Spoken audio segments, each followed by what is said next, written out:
سنت کی جماعتوں کی طرف سے یوم تشکر منایا جا رہا ہے۔ کس حوالے سے یہ یوم تشکر ہے، اس بات کو سمجھنا بھی اور اس بل کے فوائد کو سمجھنا بھی ہمارے سب کے لیے بڑا ضروری ہے، کیونکہ جیسے ہی ایک بل قومی اسمبلی سے منظور ہوا، سوشل میڈیا کے اوپر ایک طوفان بدتمیزی سا بپا ہو گیا ان لوگوں کی طرف سے جو اس بل کے اندر سزاؤں کے اضافے کو اپنے لیے خطرہ سمجھ رہے ہیں۔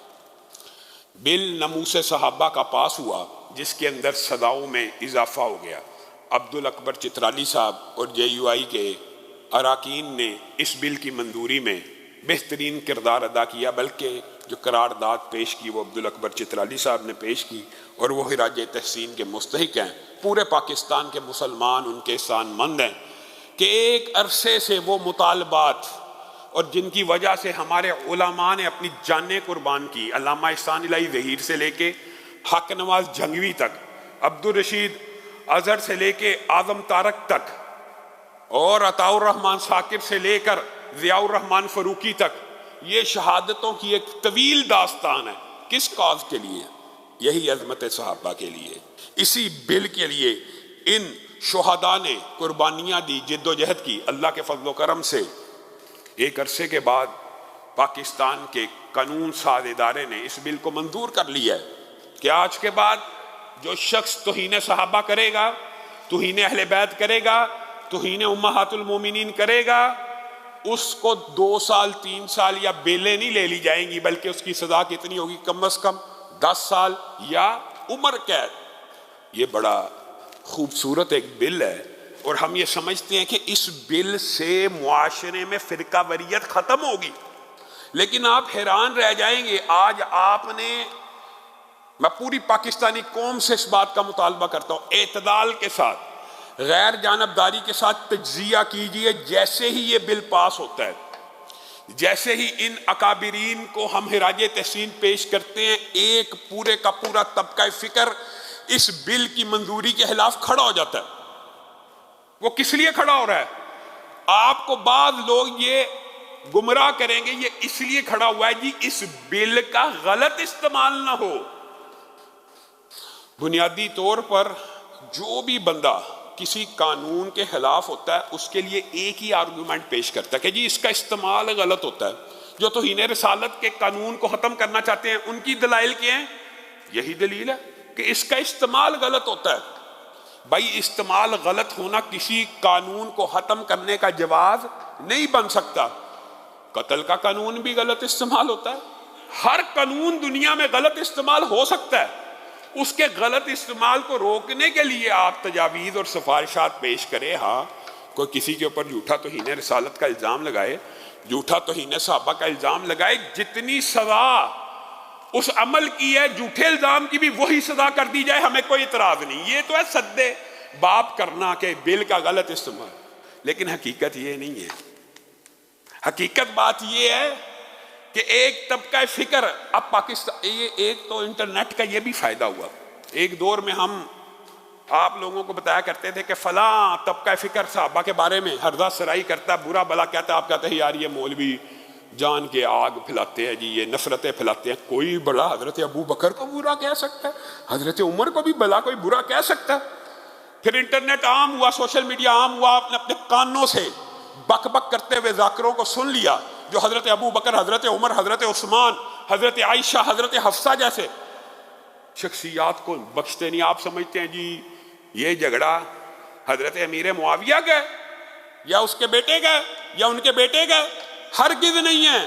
اللہ کی قسم، امیر معاویہ، حضرت ابو بکر جتنے متقی بھی ہو جائیں تو حضرت ابو بکر ان کی گالیوں سے بچ گئے، حضرت ابو بکر ان کے تانوں سے بچے۔ گویا یہ آپ کو ایک مغالطہ ڈالا جاتا ہے، یہ جھگڑا جی بنو امیہ کا تھا، بنو ہاشم کا تھا، یہ تھا، جھوٹ ہے۔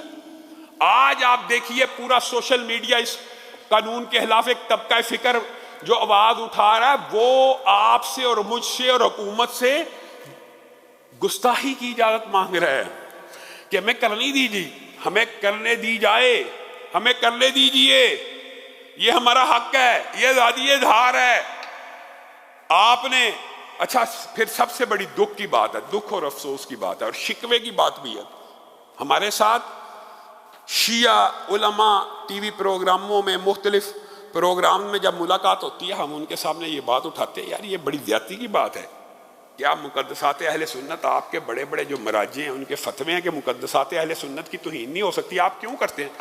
ہم نہیں کرتے، ہمارے میں ایک طبقہ ہے جی وہ ذاکر ہیں، وہ جاہل ہیں جی، وہ نصیری ہیں، وہ حضرت علی کو اللہ ماننے والے ہیں، یہ وہ طبقہ فکر ہے جو گستاخی کرتا ہے، ہم اس سے بری ہیں۔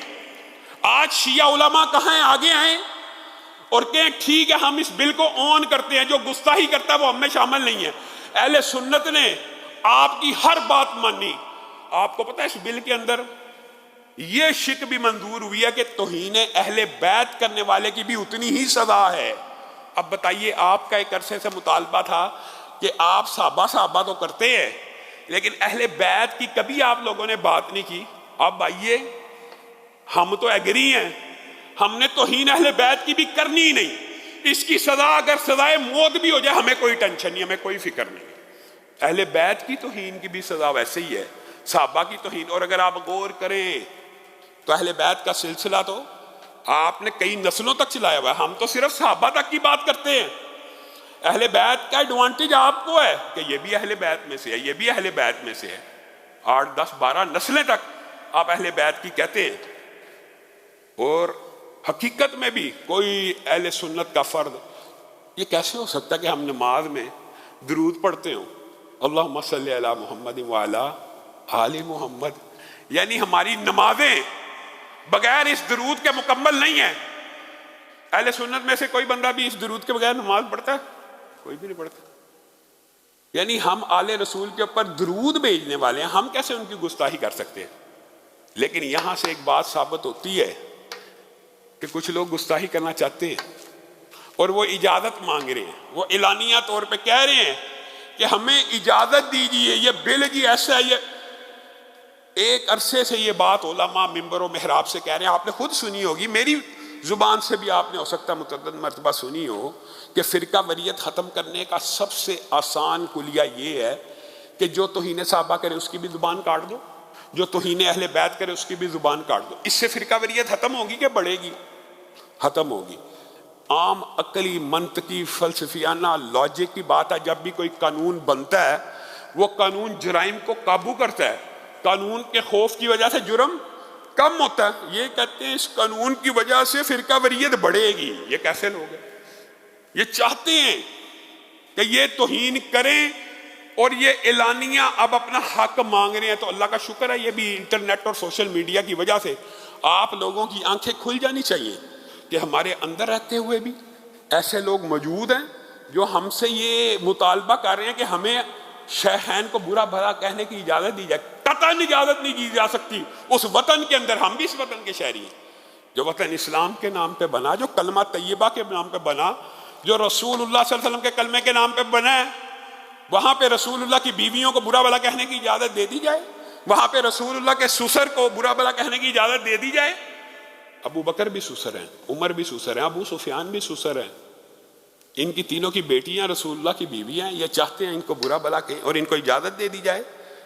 آج ہم اس لیے پورے پاکستان کے اندر یوم تشکر منا رہے ہیں کہ یہ عبدالاکبر چترالی کا پوری پاکستانی قوم کے اوپر احسان ہے، تمام اسلامی جماعتوں کا کی جد و جہد رنگ لے کے آئی ہے، اور اس بل سے اور اس بل کے حوالے سے فرقہ واریت جو ختم ہو رہی ہے اس کا ابلاغ معاشرے میں بھی کرنا چاہیے۔ ایک طرف تو یہ بات ہوگی، دوسری اہم بات یہ ہے کہ ایک طرف ہم یہ بل پاس کر رہے ہیں، دوسری طرف پنجاب جو سب سے بڑا پنجاب عوام کے اور عدد کے اعتبار سے صوبہ ہے، اس کے نگران وزیر اعلیٰ کے طور کے اوپر حکومتی یعنی وزیر اعظم جو اس وقت ہیں شہباز شریف صاحب، انہوں نے نام پیش کیے ہیں نگران وزیر اعلیٰ کے طور۔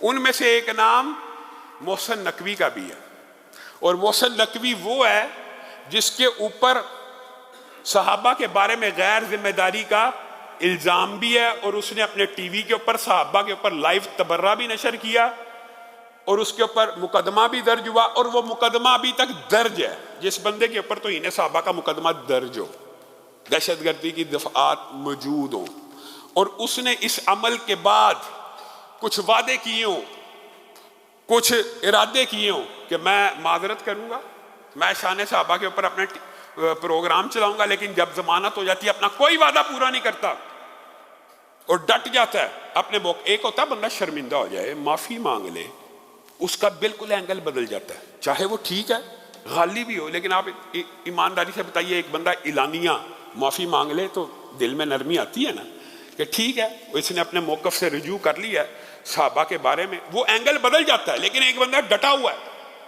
ایسے بندے کو جس کے بارے میں مذہبی جماعتوں کو، علماء اہل سنت کو تحفظات ہوں، شہباز شریف صاحب کو، ایسے بندے کو کبھی بھی نگران وزیر اعلیٰ نہیں بنانا چاہیے کہ آپ کے پاس نگران وزیر اعلیٰ کے لیے اور کوئی کیپیبل بندہ نہیں ہے، جس کو مرضی بنائیے لیکن کسی متنازع شخص کو نہ بنائیے. ہاں تحفظات ہوتے ہیں. ایک مسجد عمر بن خطاب کے حوالے سے آپ کے سامنے کئی جمعوں سے بات کر رہے ہیں کہ نام عمر بن خطاب کی وجہ سے بور نہیں ہونے دیتے، تو جن کے اوپر پرچے ہوں گے صحابہ کی توہین کے، اس کے بعد کیا وہ جانبداری کا مظاہرہ نہیں کریں گے؟ الیکشن آنے ہیں، وہاں پہ بھی جانبداری کا مظاہرہ کر سکتے ہیں، مساجد کے خلاف بھی جانبداری کا. یہ ایک تحفظات ہیں، خطرات ہیں. ہم بھی پاکستان کے شہری ہیں، ہم اپنے تحفظات اور خطرات آپ کے سامنے رکھ رہے ہیں. آپ کو اس حوالے سے اپنے موقف کے اوپر نظر ثانی کرنی چاہیے اور کبھی بھی ایسے متنازع شخص کو نگران وزیر اعلیٰ نہیں بنانا چاہیے. تیسری بات وہی ہے کہ جو بات اچھی ہوگی اس کی تعریف کی جائے گی، جو بات بری ہوگی اس کو روکا ٹوکا اپنی استطاعت کے مطابق پاکستان کے آئین اور قانون میں رہتے ہوئے. ہمیں بھی حق حاصل ہے، چاہے احتجاج سے چاہے زبان سے. ہاں ظلم کی ایک طویل رات بھی ختم ہوئی ہے، جو بات اچھی ہے وہ مان لینی چاہیے. FATF کے چکر میں پاکستان کے اندر علماء کے اوپر جو ظلم ہوا وہ آپ کے سامنے. شاید ہی کوئی شہر ہو جہاں کے علماء کے خلاف یہ پچھلے 4 سالوں میں مقدمے اور پرچے نہیں ہوئے. چندہ مانگ رہا ہے جی، یہ مانگ رہا ہے، جس نے غلط اپیل کی ہے جی. اللہ کے فضل و کرم سے حکومت نے کل یہ فیصلہ کیا ہے کہ جتنی مساجد اور مدارس ہیں ان کے اوپر جتنی بھی پابندیاں تھیں وہ ختم کر دی گئی ہیں. اور اکاؤنٹس کھولنے کا جو سب سے بڑا مسئلہ تھا، سب سے بڑا مسئلہ FATF کے جو پچھلے 4 سال مساجد اور مدارس کو رہا ہے، جس کا اکاؤنٹ قاری کا بیچارے کا کھل گیا، امام کا کھل گیا، اس کو اٹھا کے لے گئے، اس کے پرچے درج کر دیے. جی یہ 10,000 بھی اکاؤنٹ میں کہاں سے آیا، یہ کیسے ممکن ہے؟ آپ مسجد کے امام ہیں، مسجد کے امام کے اکاؤنٹ میں 5,000 آ گیا، 10,000 آ گیا، اس کو اٹھا کے لے گئے. تو اب اجازت مل گئی، اللہ کا شکر ہے کہ ہر مسجد اپنے نام سے اکاؤنٹ کھلوا سکتی ہے. جو پہلے ہوتی تھی اجازتیں، یہ عمران خان صاحب کے دور میں اس کے اوپر پابندی لگا دی گئی. FATF کا سارا معاملہ آپ لوگوں کے سامنے تھا، اس دور میں بھی اس حوالے سے بات اٹھائی. جو اچھا کام ہے اس کی تائید کر رہے ہیں، لیکن جو برا کام ہے محسن نقوی کو بنانا، اس کی تردید کر رہے ہیں. یہی آپ کا اور میرا منہج ہونا چاہیے، یہی ہماری اصولی موقف ہونا چاہیے.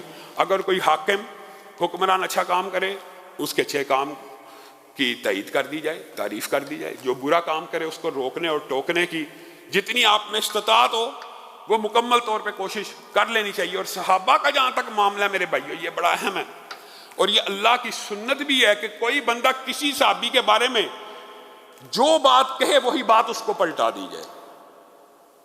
وَإِذَا قِيلَ لَهُمْ آمِنُوا كَمَا آمَنَ النَّاسُ قَالُوا أَنُؤْمِنُ كَمَا آمَنَ السُّفَهَاءُ أَلَا إِنَّهُمْ هُمُ السُّفَهَاءُ. جو صحابہ کو بے وقوف کہ اللہ کہتا تم ان کو بے وقوف کہتے ہو، میں اللہ تمہیں بے وقوف کہتا ہوں. وَإِذَا لَقُوا الَّذِينَ آمَنُوا قَالُوا آمَنَّا وَإِذَا خَلَوْا إِلَىٰ شَيَاطِينِهِمْ قَالُوا إِنَّا مَعَكُمْ إِنَّمَا نَحْنُ مُسْتَهْزِئُونَ اللہ یستہزئ بہم. تم صحابہ کا ٹھٹھا اڑاتے ہو، میں اللہ تمہارا ٹھٹھا اڑاتا ہوں. گویا یہ اللہ کی سنت ہے کہ صحابی کے بارے میں جو بندہ جو بکواس کرے، فلاں صحابی ایسا تھا، وہ ایسا نہیں تھا، تو ایسا ہے، وہ ایسا نہیں. ہاں فلاں صحابی اچھے تھے، وہ بھی اچھے تھے، تو بھی اچھا ہے. صحابہ کے بارے میں امت کی یہ سنت ہونی چاہیے اور یہ غیرت ہونی چاہیے اور یہ جذبہ ہونا چاہیے، تبھی ہم نموس صحابہ کا دفاع کر سکتے ہیں.